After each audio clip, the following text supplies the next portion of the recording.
নমস্কাৰ, সুপ্ৰভাত সকলোলৈকে। মোৰ অন্য এটি ভিডিঅ'লৈ আপোনালোক সকলোকে স্বাগতম জনাইছোঁ।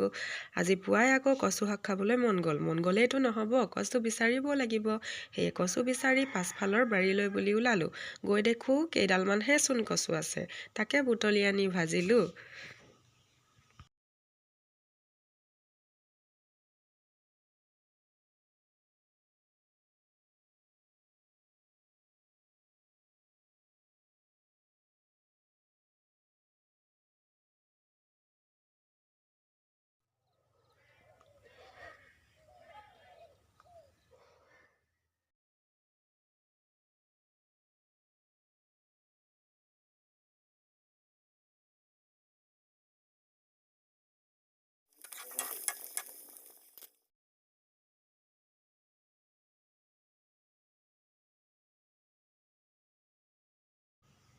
আৰু এয়া আজি কচু শাকৰ সৈতে ভাতৰ থালিখন।